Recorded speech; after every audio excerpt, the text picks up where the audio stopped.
listening to PetLifeRadio.com. It's a big world out there, and you're just looking for a pat on the back or head. You run around the city, searching for a place to bark, working your tail off with your nose to the ground, sniffing for a few scraps, hoping someone will throw you a bone. You take each lead, collar after collar, hoping one day to take a bite out of success and become the top dog. Fortunately, you come home each day to open arms, open cans, a drink waiting for you, and a comfortable place in front of the TV set. You know you've got it good, really good, because after all, it's a doggy dog world out there. Pet Life Radio presents It's a Doggy Dog World with your host, pet expert and award-winning author Liz Palaika, and this week's co-hosts Kate Abbott and Petra Burke. Hi, welcome to It's a Doggy Dog World. I'm your host, Liz Palaika, and with me today are my good friends Petra Burke. Hello. And Kate Abbott. Howdy. And if you hear some funny noises in the background, we've got heavy breathing. Several dogs with us. We've got my 9-year-old Bashir and my 3-year-old Cisco and my puppy Bones. And Bones is the one who's going. They were playing. And then Kate's Walter, Quill, and Gina are here. And Petra's Rio is doing the same panting. Oh, okay. He's panting too. Yeah. So any of the background noise, it's not Petra, Kate, and I. It's the dogs. We're going to talk about cover, though.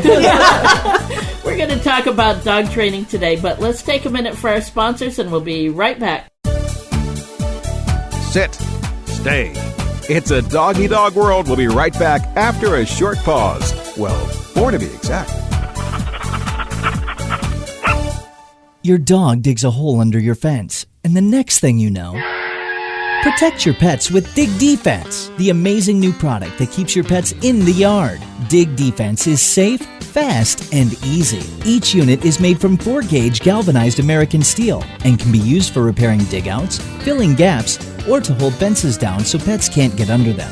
Dig Defense provides peace of mind that your pets are contained humanely and safely. Visit digdefense.com today. DIGDEFENCE.com.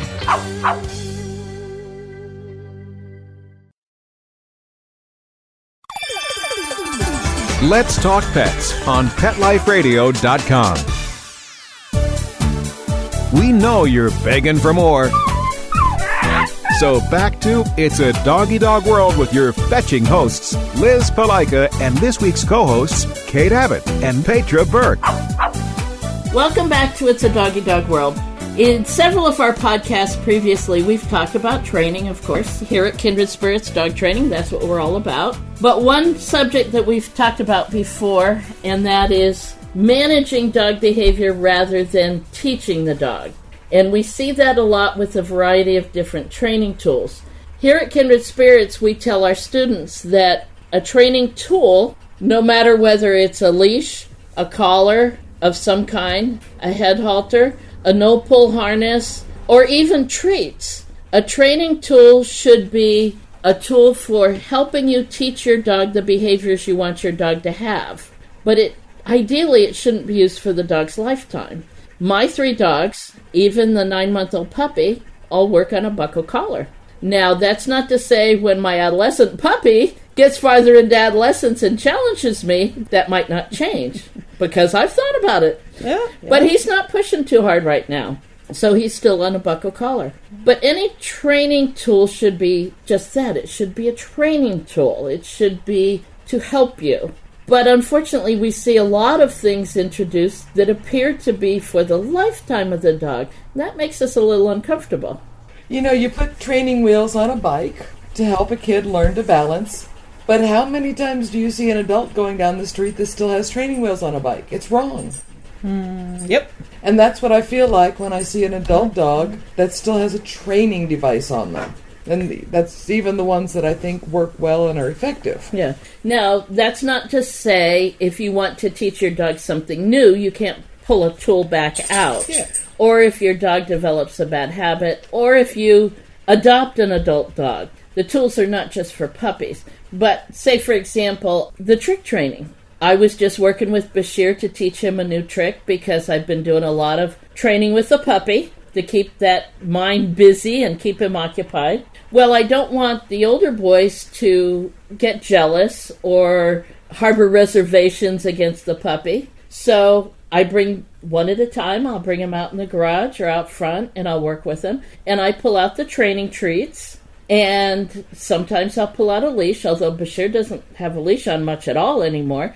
I can use the leash, other than walks, and bring out those training tools and help him learn. For a new concept. For something new, right. But bringing out the training tools for something new or to work on a behavior problem doesn't mean they should have them on all the time. Too many people stop at the management. Yes. I guess that's what bugs me is I've got this under control. I've got it under control. Not I've taught my dog to have self-control. Right. Right. Yeah, big difference. I guess that's True. the key for me. Yeah. And to me, that's underselling dogs. Mm-hmm. And I think it's almost devaluing, I'm not sure the right word I have here, of the individual dog. Yeah. If I said Bashir had to be on a training collar all his life, that's not fair to Bashir. Bashir's a smart dog. He wants to be a good boy. He's had a lot of training. There's absolutely no reason why he can't be on a comfortable buckle collar, because he has the ability to control his own actions and choose as to whether to work with me or not. And when he does work with me, he gets verbal praise. It's like, yeah, thank you very much. Good boy. But again, praise is a training tool too. So that we don't walk 1.5 miles, 2 miles every morning with me constantly going, good boy, good boy, good boy, good boy, good boy, good boy. We enjoy the peace and quiet first thing in the morning. Listen to the birds sing. Now, if another dog goes by, I have them sit and pay attention to me, then of course they get praised. So with the asterisk that, a dog that is learning something new, or what I call damaged dogs. Mm-hmm. My own Jean is a damaged dog. Whatever happened to her in her youth has scarred her. So she will always need a leash in public, not just for leash laws, but because I want to keep an extra. She doesn't have that ability to have the self-control where I would completely trust her. But with a few asterisks, there's way too many dogs out there that I don't think all of them are asterisks, that are still dragging their owners down the street, even with a management device rather than a training tool on them.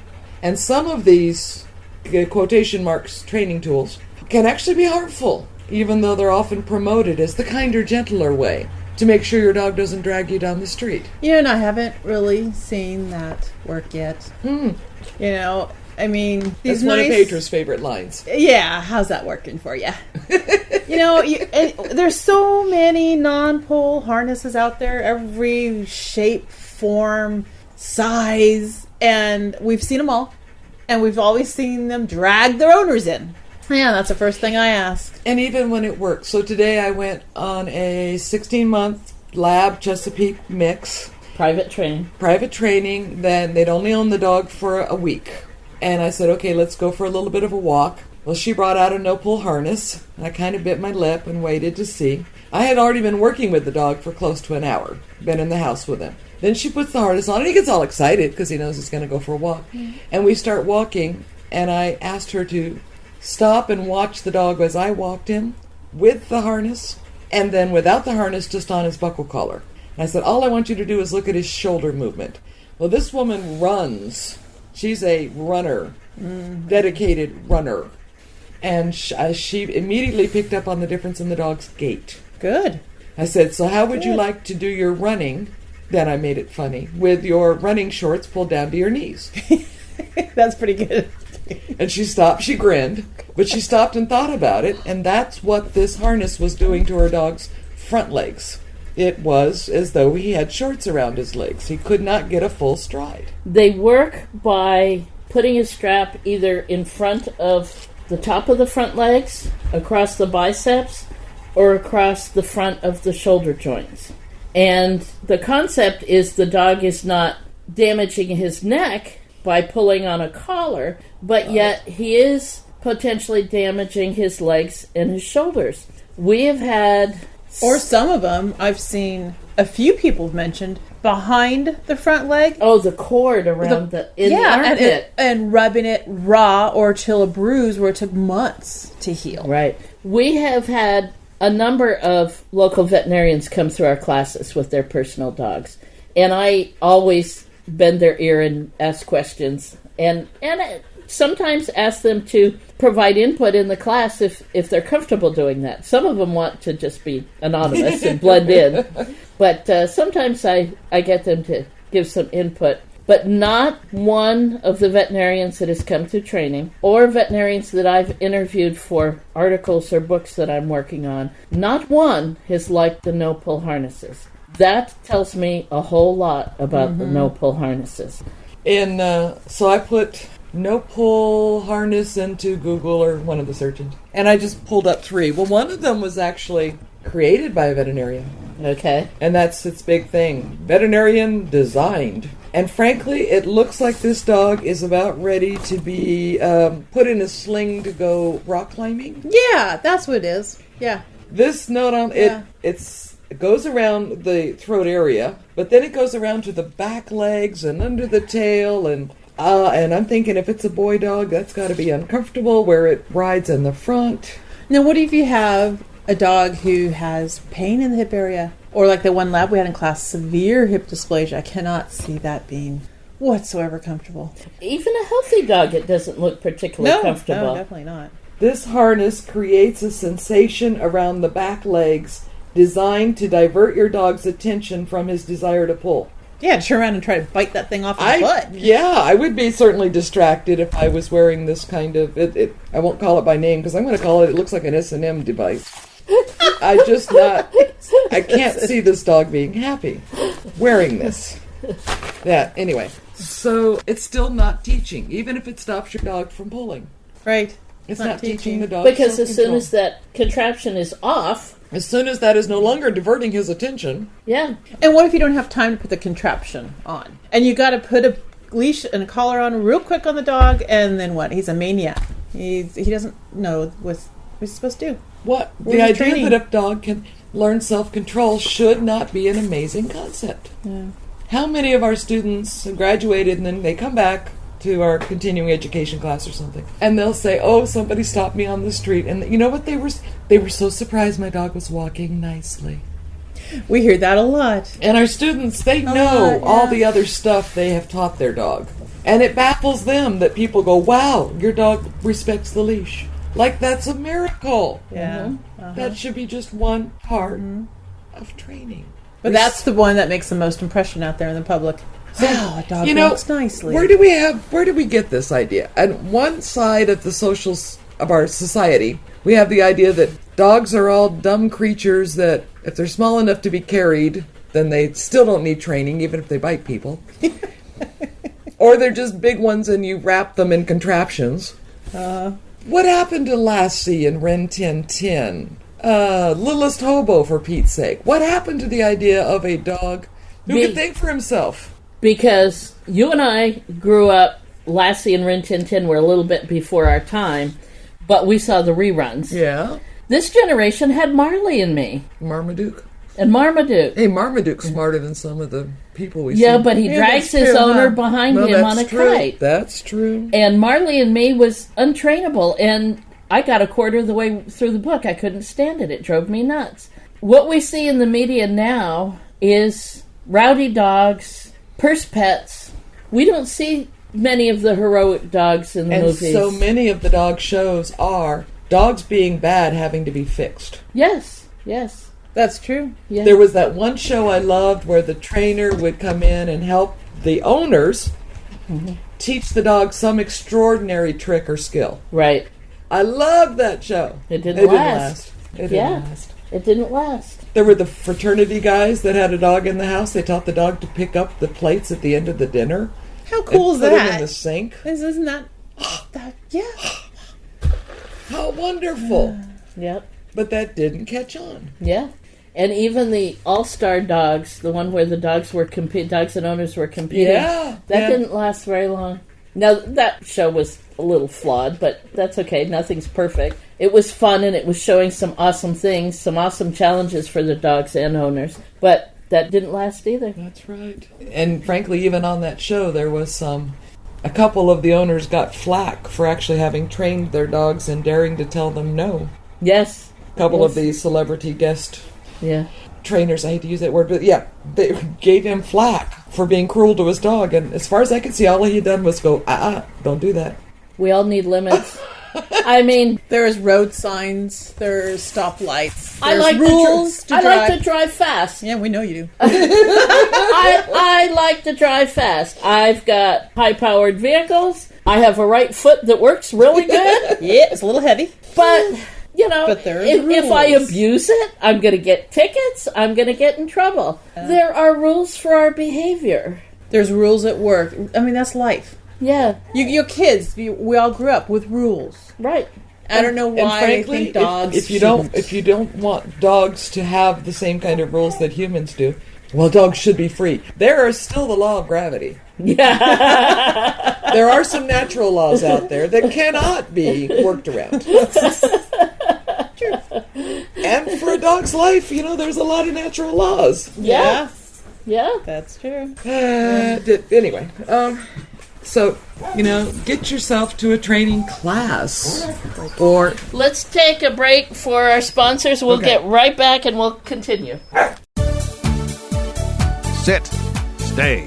It's a Doggy Dog World. We'll be right back after a short pause. Well, 4 to be exact. Dog Shelter Blues, the new novel by Mark Conkling. This hard-hitting story lights up the world of animal rescue with engaging characters and their pets, struggling with their own internal demons as they attempt to rescue innocent creatures that sometimes bring a mysterious transforming power to broken lives. Read the first chapter of Dog Shelter Blues free at dogshelterblues.com. Then come along a breathtaking journey that ends with an astonishing triumph of good over evil. Order your copy of Dog Shelter Blues today. Available at Amazon.com and BarnesandNoble.com.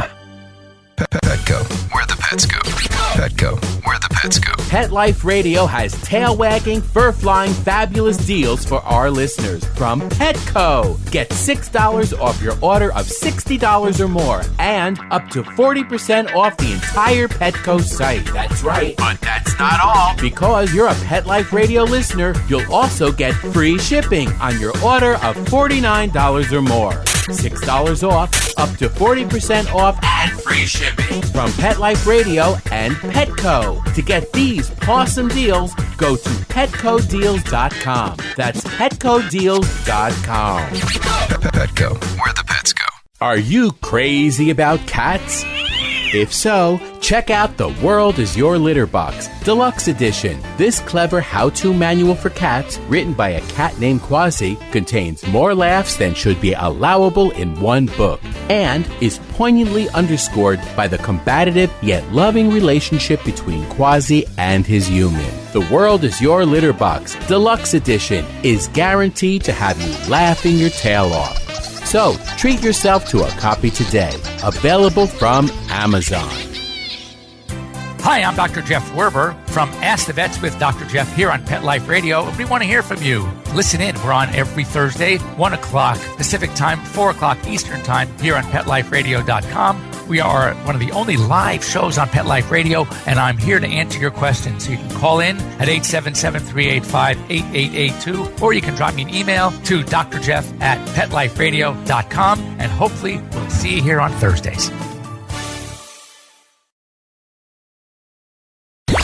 Let's talk pets. Let's talk pets On Pet Life Radio. Pet Life Radio. PetLifeRadio.com. We know you're begging for more. So back to It's a Doggy Dog World with your fetching hosts, Liz Palika, and this week's co-hosts, Kate Abbott and Petra Burke. Welcome back to It's a Doggy Dog World. So we've given you all our impressions on how training tools are used as management tools rather than as training tools, and some of our dislike of what's popular. So let's talk about how to choose the right training tool or tools for your dog. Because we do use tools. We do use tools. We use them wide to help range teach the dog, but not as a lifelong management tool. When I first started doing individual private sessions, I remember going to an appointment and all of a sudden I kind of panicked because I thought, oh my gosh, I cleaned out my trunk. I don't have my different collars. I don't have my treat bag, blah, blah, blah, blah. And I stopped, slapped myself metaphorically and said, okay, you're being hired for your knowledge. Right. You carry that with you. Yes. And we had a wonderful training, even on a buckle collar and leash. Those are still tools.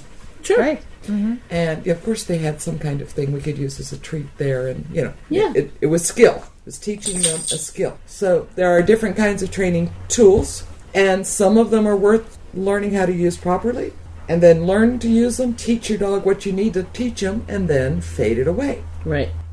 When we talk to our group classes, the first training tool that I always talk about is the voice, because that is a tool you will have, unless you have bad laryngitis or for disease or an accident you've lost your voice, you will always have it. And so it's something that you can use to communicate with your dog. Our dogs were out running and playing, got a little overzealous, barking a little too much, and it was, knock it off. Now, some trainers would consider that aversive and a punishment. To my dogs, it's communication. It's saying, you have gotten too excited. You have gotten overstimulated. I want you to stop that behavior. And that's essentially what all the training tools are about, is teaching your dog to pay attention to your primary tool, your voice. Right. Or your hand signals, whatever. Yeah. Everything else is just to teach them to listen to that. Mm-hmm. And I think what we always tell them, too, it's just training tool temporarily, depending on the age of the dog, personality of the dog, how much you work the dog, and all that. Like I had the gentleman with the Aussie pup yesterday. He asked, he goes, so how long do I use a prong collar? Well, I can't say, exactly 221 days and 35 seconds. Or so, I can't do that. So I had to explain to him, the whole thing, like we always say, the personality, how much are you going to work with him? And then you don't just go from the collar I gave him to a buckle right away in one day. Can't do that, So it all depends. I mean, I know I've had some dogs off training tools at a year old. Some not till they're, let's see, Logan, 6. So. But yet his brother, yeah, Bashir. Yeah, real quick. Yeah, Yeah. There was a discussion on a Yahoo group for the National Association of Dog Obedience Instructors, NADOI, that's been going on for the last several days. And one of the overall comments that many of the trainers have made is that they think the best trainers have a toolbox of many tools. Exactly. And a common comment was, every dog and owner is different. Mm-hmm. And when they get called to help teach this dog and owner, they have to look at the overall picture, the big picture, and find the right tool for them. And I really enjoyed that because that's what we've been saying here at Kindred Spirits all along. Yep. And there is no one training tool that's right for every dog, even food treats. Not every dog is food motivated. Not every dog likes Swiss cheese. Not every dog likes commercial treats. We mention that too in classes all the time. Yeah. As well. So this afternoon I had a call from a potential puppy school person with their 10-week-old. And the dog has already had surgery on its neck because of a congenital problem. So it can't have a collar on. May not be able to for several months. So we agreed that she would bring the puppy in on a harness. Not a no-pull harness, just a harness. Which is not my favorite training tool because it's not the easiest way to give a message. But in this case, it's what the dog needs. Right. And I mentioned that we might try a head halter. Again, not one of my favorites, but it's in my toolbox if needed. Mm-hmm. Some dogs, it is absolutely the right one. Right. For this dog, it may be the only choices, harness or head halter. Right. And she said, oh, no, the breeder said never use one of those. They can cause so many injuries. And I said, they can. Any tool can, depending on the fool that's using the tool. Nice.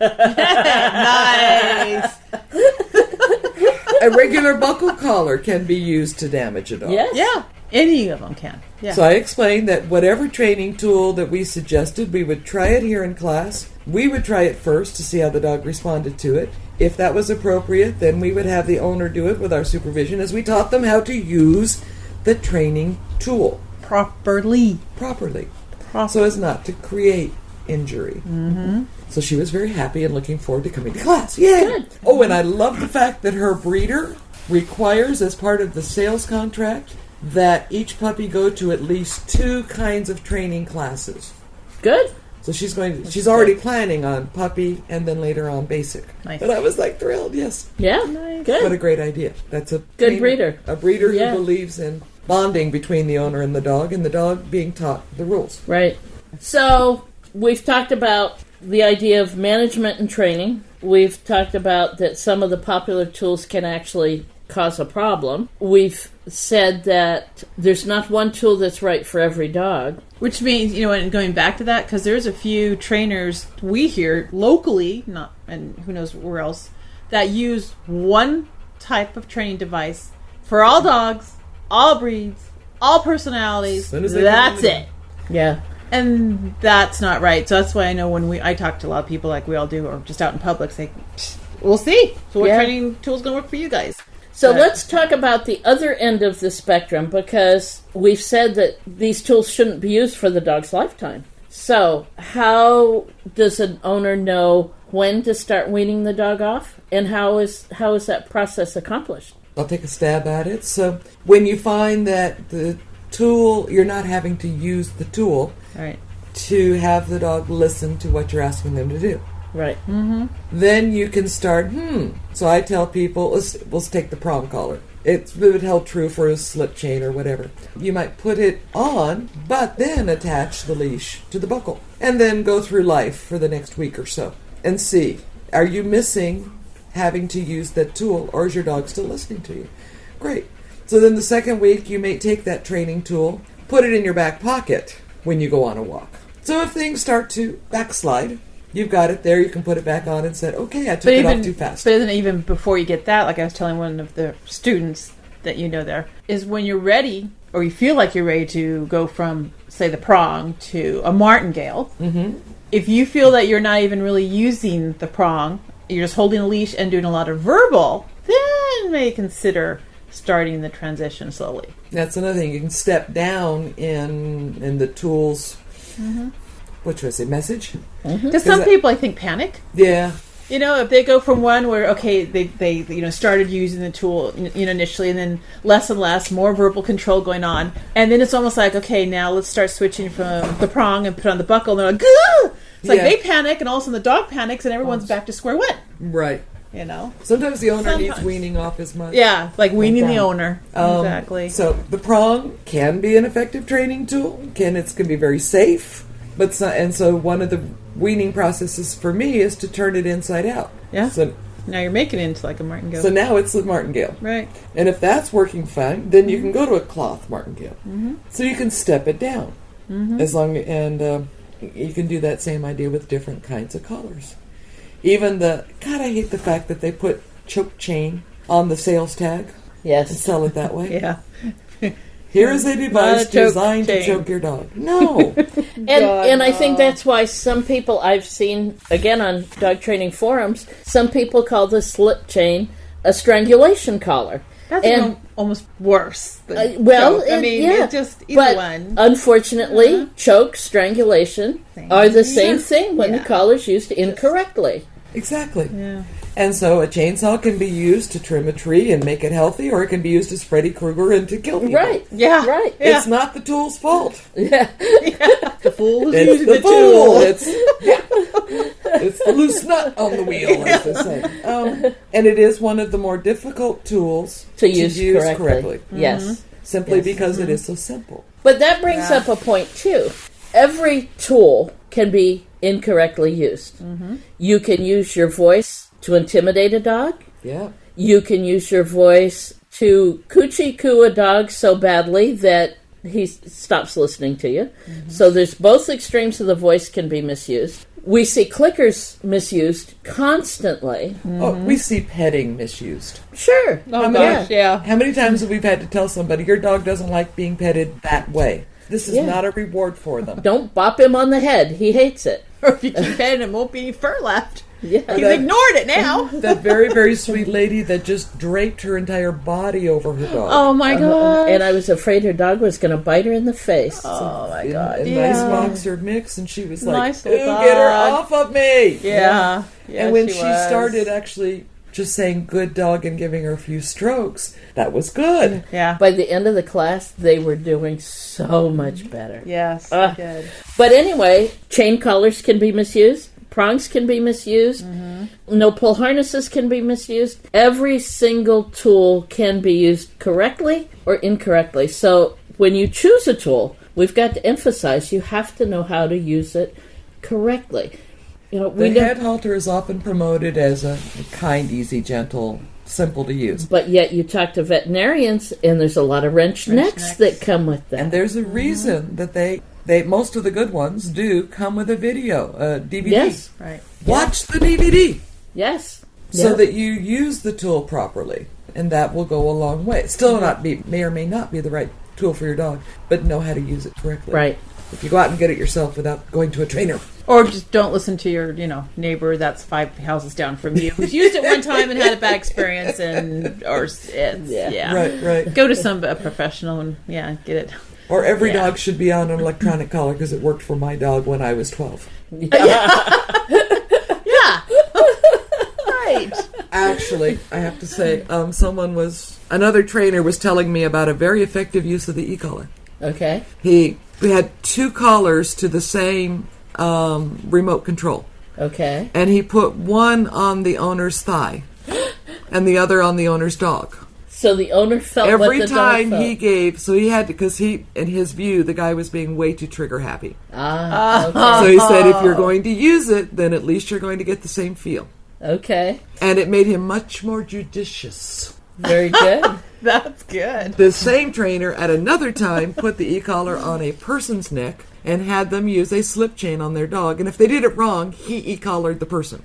Oh, that one's too much. That one's too much? Okay. I could see somebody calling the cops on that one. Yeah. But at least the human agreed to it. Yeah. That's funny. I The would- whole thing that they all Right. agreed to it. It's like... Well, it's as bad as the YouTube video of the guys in the southern boys had too much to drink in the duck blind, and they were putting the e-collar on each other and shocking each other just for fun. And then they took a YouTube video of it. Yeah. Yeah. Well, Again, there's the fools that use the tools. Exactly. on that note, I think we'll call it quits. So, choose dog training tools wisely. Please feel free to talk to a professional. If what you're hearing doesn't sound comfortable to you, doesn't sound right for you and your dog, then get a second opinion. We get second opinions from physicians and veterinarians. It's absolutely fine to get a second opinion from a trainer also. And as Petra said, don't use a tool just because your neighbor used it or somebody else used it. Or just because you saw it on the internet. Always consider the source, people. Yes, or on TV. Okay. Yeah. There are a variety of training tools out there. They can all be used well, but not every tool is right for every dog. And I think that's our biggest message. And it shouldn't be for the lifetime of the dog. All right? Know what you're using. Use it correctly. Use it only for as long as you need to. So I think we have, all our guys all on buckles. Yeah. And we got ranges from our 3? No. Oh, 9 months? 9 months up to 9 years, right now? Or Or Gina? 10? 12 years. 12. Yeah. And they're all on buckles. Respect your dog's intelligence. Respect his ability or her abilities to learn and teach. Yep. Love and teach. Exactly. That's it. We'll talk to you again. Bye-bye. Bye. Having a rough day? Longing for the dog days of summer? Think your fun furry friend lives a dog's life? Well, find out everything you're begging to know as Pet Life Radio presents It's a Doggy Dog World with pet expert and award-winning author Liz Palaika. Every dog has his day, and you'll find out how to make your dog's day fun and rewarding. Every week, on demand, only on PetLifeRadio.com.